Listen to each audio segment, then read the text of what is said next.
Hello friends, very good morning. ఇవాల్టి editorial political leadership, సెంటర్కి ఉండాల్సిన పొలిటికల్ లీడర్షిప్ గురించి స్టేట్స్ పరంగా ఏంటి అనేది చూద్దాం. చూసే ముందు మీకు ఈ అనౌన్స్మెంట్ రోజు చేస్తూనే ఉన్నాను. So I will do it till the day of 25th May 2021. We are celebrating our first anniversary on 25th May 2021. ఎందుకంటే ఆ రోజు లాస్ట్ ఇయర్ 25th May రోజు యూపీఎస్సీ ప్రోగ్రామ్ అనేది లాంచ్ చేయడం జరిగింది. So on this good occasion we're giving 10% discount on all our premium courses, UPSC infinity, group 1 infinity, APSC, TSPSC plus all our optional courses. ఈ 7 courses పైన కూడా you're getting flat 10% off on all options, recorded, live and recorded, upfront, instalments అన్నింటిపైన కూడా you are getting this 10% off, and this is valid till 25th May. Pratyusha madam is the contact person for this. ఈ నెంబర్కి మీరు call చేయండి, details తీసుకోండి, videos కావాలంటే చూడండి, నచ్చితే you can come and join. That's about it. Bank aspirants, SSC CGL aspirants, RBI grade B aspirants, we're giving free trial for you. ఒకరోజు free trial ఇస్తున్నాం. ఇక్కడ కనిపిస్తున్న ఏ కోర్స్ అయినా సరే, English infinity is useful for all these exams. ఈ మూడింటికి cover చేసే సింగిల్ కోర్సు ఇంగ్లీష్ ఇన్ఫినిటీ, అంటే ఇంగ్లీష్ పరంగా మీకు హెల్ప్ అవుతుంది. అలాగే క్వాంట్ ఇన్ఫినిటీ ఈ 3 ఎగ్జామ్స్కి అవసరమైన quant and pure maths cover చేస్తుంది. సో ఈ 2 కోర్సెస్ కూడా మీరు ఎక్స్ప్లోర్ చేయాలంటే చూడొచ్చు. 1 day ఫ్రీ ట్రయల్ ఉంది, check it out. And Bharati madam is the incharge for this. This is her number. Pause చేసి నెంబర్ నోట్ చేసుకొని you can call her and then see. So let's look at today's editorial. The title says circumvention. What is the meaning of circumvention? అంటే ఏదైనా problem వచ్చినప్పుడు కానీ, ఏదైనా situation వచ్చినప్పుడు కానీ దాన్ని తెలివిగా తప్పించుకోవడం అంటే రూల్ ఉందనుకోండి, రూల్ ఫాలో అవ్వకుండా ఎలా తప్పించుకోవడం.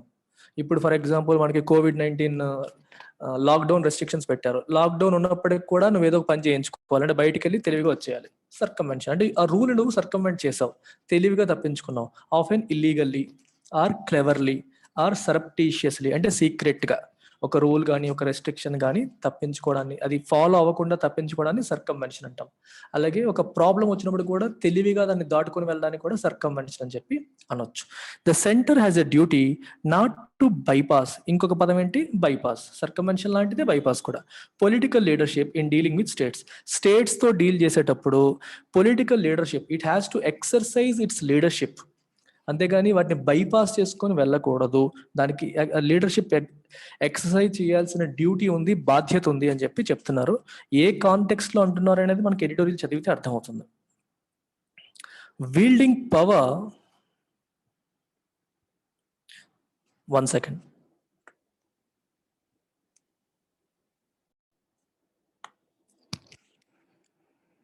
Wielding power at the center comes with great responsibilities. Wielding అంటే అర్థం ఏంటి? పవర్ని ఉపయోగించడం, పవర్ని, అధికారాన్ని చలాయించడం. సెంటర్ దగ్గర అధికారాన్ని చలాయించడం అనేది అది ఎప్పుడు కూడా గుర్తుపెట్టుకోండి. Every time when you have power you always have responsibility. పవర్తో పాటు బాధ్యత ఎప్పుడు కూడా వస్తుంది, అధికారంతో పాటు బాధ్యత కూడా ఫాలో అవుతుంది. A major responsibility in a federal country with strong centralising features is to maintain the balance as well as mutual respect between political structures at the central and state levels. ఒక ఫెడరల్ కంట్రీలో, what is the meaning of a federal country? Federal country అంటే a country where there is division of powers between centre and states. State కి మరియు centres కి మధ్యలో powers divide అయ్యే place ని మనం ఫెడరల్ కంట్రీ అంటాం.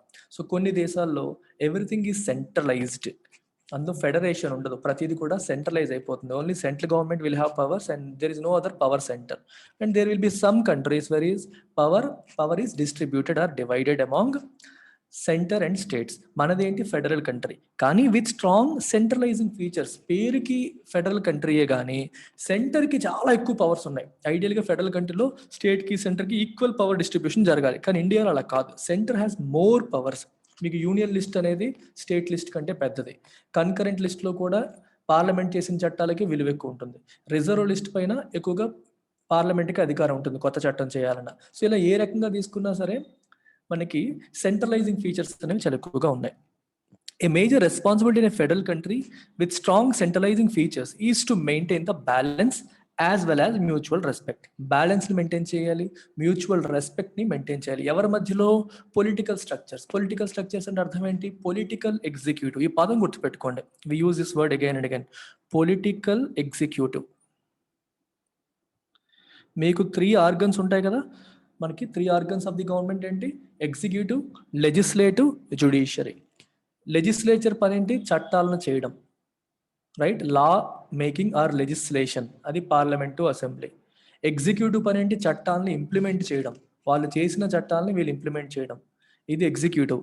జ్యుడిషియరీ పని డిస్ప్యూట్ రెజల్యూషన్ అండ్ చట్టాలని కాపాడడం, ప్రొటెక్టింగ్ లాస్. సింపుల్గా చెప్పాలంటే protecting or defending laws is the responsibility of judiciary. Making laws, legislature; implementing laws, executive; defending laws or protecting laws or guarding laws, judiciary. ఇలా మనం తీసుకోవచ్చు. ఇది ఎగ్జిక్యూటివ్లో మళ్ళీ 2 రకాల ఎగ్జిక్యూటివ్ ఉంటుంది. ఒకటి పొలిటికల్ ఎగ్జిక్యూటివ్ అండ్ రెండోది బ్యూరోక్రాటిక్ ఎగ్జిక్యూటివ్. పొలిటికల్ ఎగ్జిక్యూటివ్లు ఎవరు ఉంటారు? CM council of ministers. Central లెవెల్లో PM council of ministers. Bureaucratic ఎగ్జిక్యూటివ్లో మనకి ఎవరు ఉంటారు? IAS officers, IPS officers, all these civil servants, they are part of bureaucratic executive. So ఎగ్జిక్యూటివ్లో మనకి పొలిటికల్ అండ్ బ్యూరోక్రాటిక్. అంటే పొలిటికల్ స్ట్రక్చర్ అన్నప్పుడు మీకు మెయిన్ ఏది వస్తుంది? పొలిటికల్ ఎగ్జిక్యూటివ్ వస్తుంది. అంటే పిఎం కౌన్సిల్ ఆఫ్ మినిస్టర్స్, ఇక్కడ సీఎం కౌన్సిల్ ఆఫ్ మినిస్టర్స్.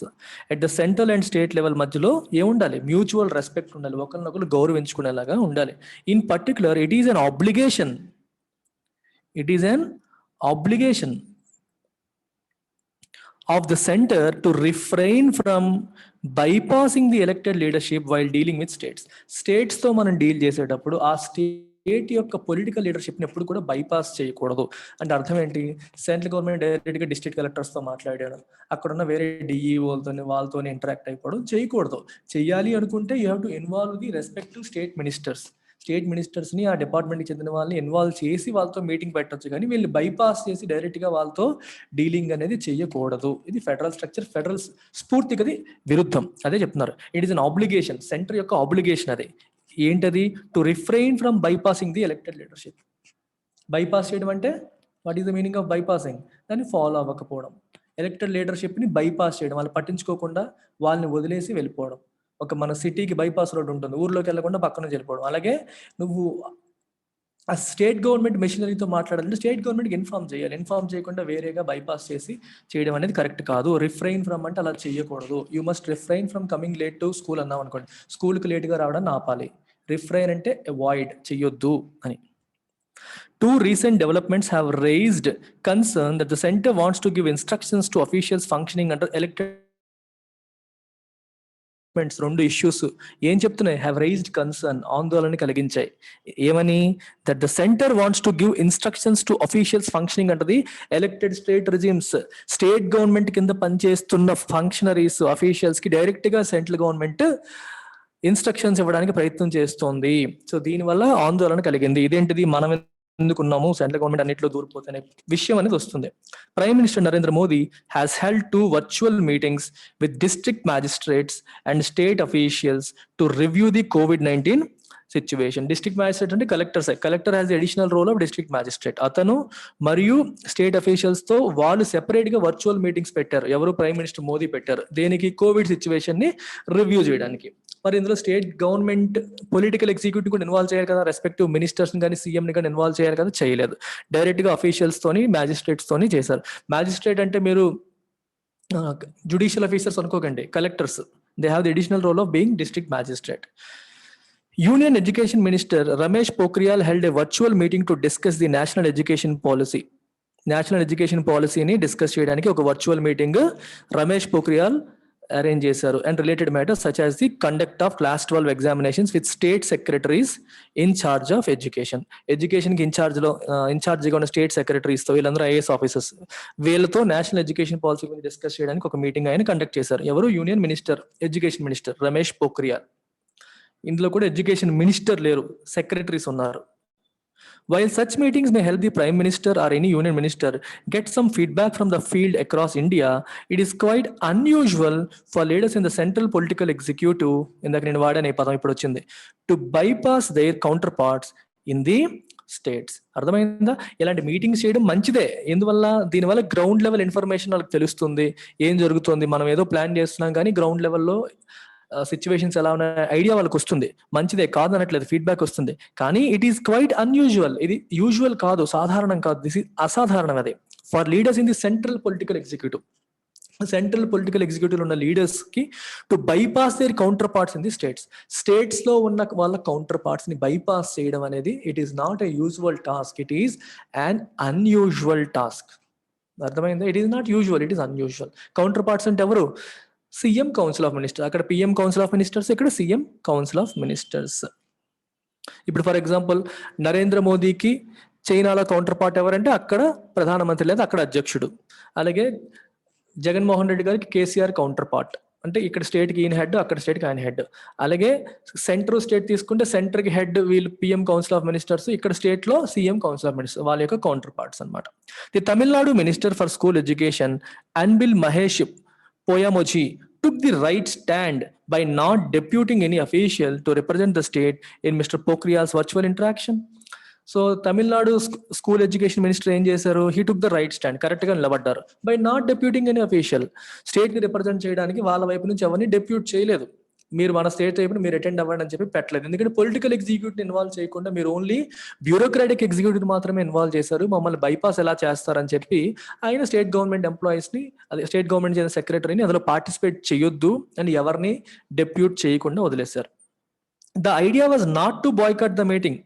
ఎందుకు అలా చేశారంటే బాయ్కాట్ చేయాలని కాదు, but to say the minister ought to have been included, minister ని కూడా ఇంక్లూడ్ చేసి ఉండాల్సింది, ఎడ్యుకేషన్ మినిస్టర్స్ ఆఫ్ స్టేట్స్ ని కూడా ఇంక్లూడ్ చేసి ఉండాల్సింది అనేది ఐడియా, అంతేగాని బాయ్కాట్ చేయాలనేది కాదు.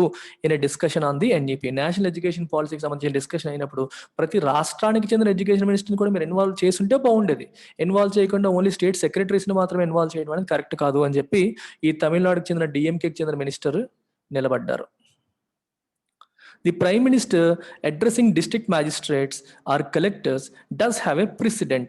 అంటే ప్రైమ్ మినిస్టర్ డైరెక్ట్ గా కలెక్టర్స్ ని అడ్రస్ చేయడం అనేది ఇది మొదటిసారా? ప్రెసిడెంట్ ఉందా? ప్రెసిడెంట్ అంటే ఎర్లియర్ ఎగ్జాంపుల్, ఇంతకు ముందు ఎప్పుడన్నా జరిగిందా, జరగలేదా అంటే it does have a precedent, it happened before also, ఇంతకు ముందు కూడా ఇలా జరిగింది అని అంటున్నారు.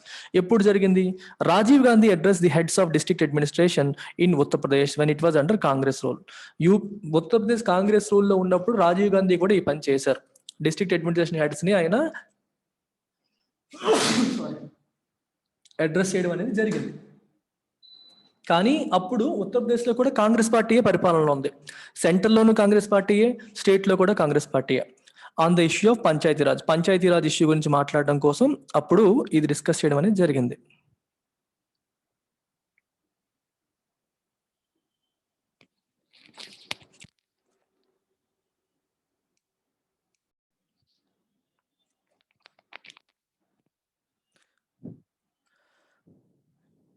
On the issue of Panchayati Raj.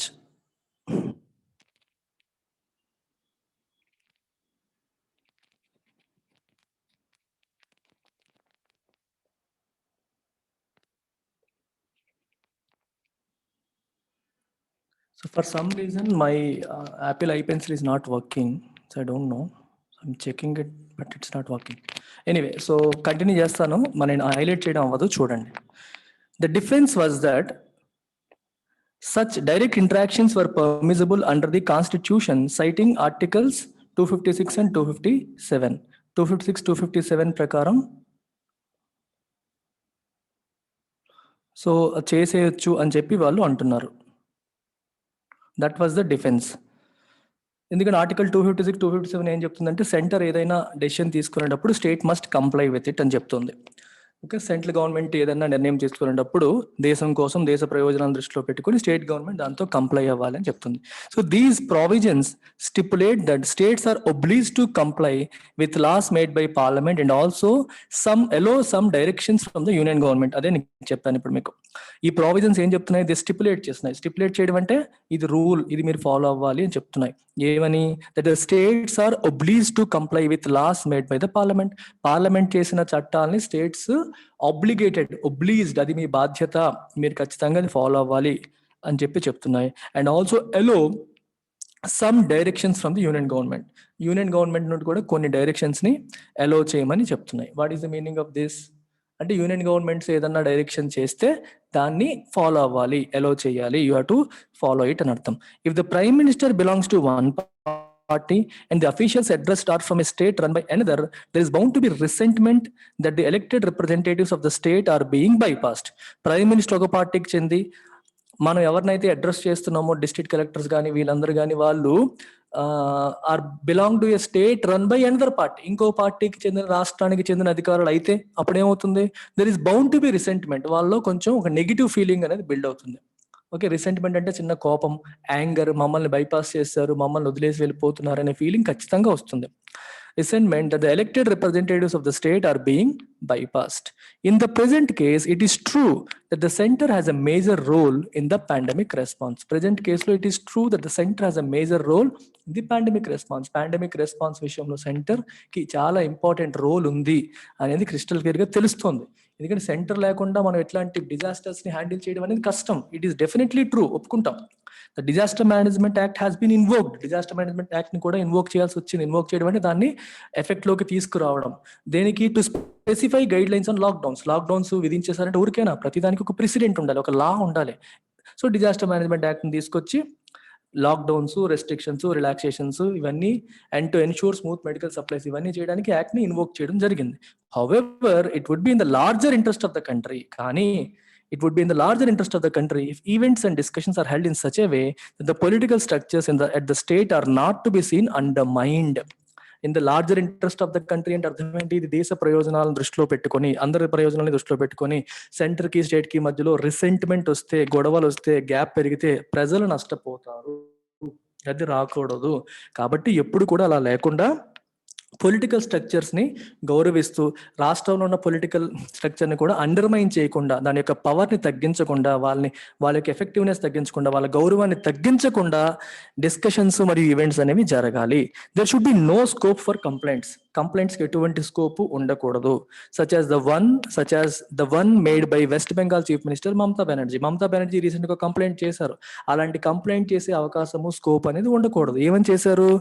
That chief ministers felt humiliated when all of them were not allowed to speak to the PM in a virtual interaction. ఒక virtual interaction జరిగింది, Zoom లోనో వీటిలోనో జరిగినప్పుడు చీఫ్ మినిస్టర్స్ పిఎం తో మాట్లాడడానికి అనుమతించలేదు. Were not allowed to speak. అదేంటిది, CMs కి పిఎం తో మాట్లాడే అవకాశం ఉండదా అని చెప్పి వాళ్ళు దే ఫెల్ట్ హ్యూమిలియేటెడ్, అంటే అవమానం లాగా ఫీల్ అయ్యారు. అలాంటి కంప్లైంట్స్ వచ్చే పరిస్థితి ఎప్పుడు రాకూడదు. సుహృద్భావమైన వాతావరణం ఉండాలి, కోఆపరేటివ్ ఫెడరలిజం ఉండాలి అనేది ఇక్కడ ఉద్దేశం. That's about it. Take care, bye.